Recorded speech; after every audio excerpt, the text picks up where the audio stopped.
This album, it sounds like you've kind of just gone a bit nuts in the studio and thrown in some more instruments and all that. Well, our first couple of records, we had little time and little money, and in some cases, like our first record, like we didn't really have a lot of confidence. You jump into the studio and all of a sudden it's like there's all these people and it's so fancy and it seems expensive on paper, and you realize your days get eaten up very quickly. And I think we just really kind of rushed through our first couple records.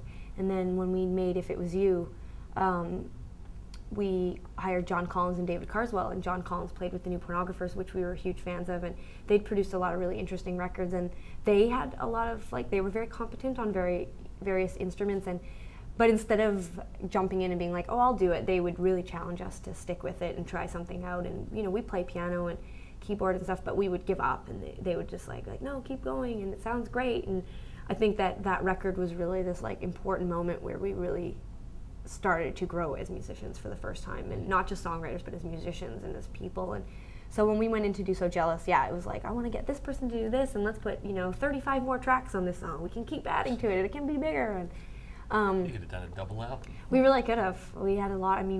There's a funny duality though with us, because we really like demoing. There's something about the sparseness of doing your own demos where there's no drums or bass, and the things that you're adding. I'll still do a demo, we'll still have 30 tracks. I'll still do 9 guitar parts and keyboard parts and vocal parts and background parts and whatever, but there's something really raw about that. But then you go into the studio and you get really caught up in making something that kind of is large and big, and it can play after a Jay-Z video, and you're like, okay, that doesn't sound terrible, you gotta stay focused for sure. You want to be able to. You also too, I think if we only put out demos, I think it would potentially hinder us from being able to explore other territories and markets and whatever. And there's something about having something that doesn't sound crappy that gets attention of people. And whereas with the demos, there's a part of me that wishes in a perfect world that the demos could do that. So it's exciting to play a part and then invite someone in to come and play it. I did some keyboard parts on songs like You Wouldn't Like Me and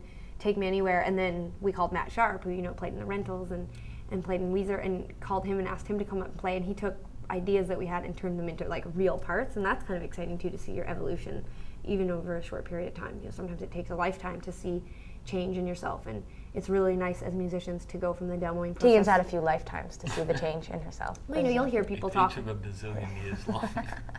I'm gonna kick your ass. Don't threaten him. She could. You'll see people talk, but you'll see actors or musicians, or even my grandparents talking about, it takes a lifetime to really be able to look back and reflect on your whole life.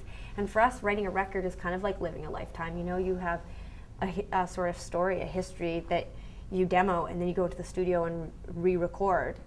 And you literally have to re-record the majority of it, and sometimes other people come in and play the parts you thought up or dreamed up, and they just take it to this whole other level, and it's really interesting to look back and compare the two. So I find the recording process to be really stressful, but also extremely important, for the confidence of our band and the evolution of our band.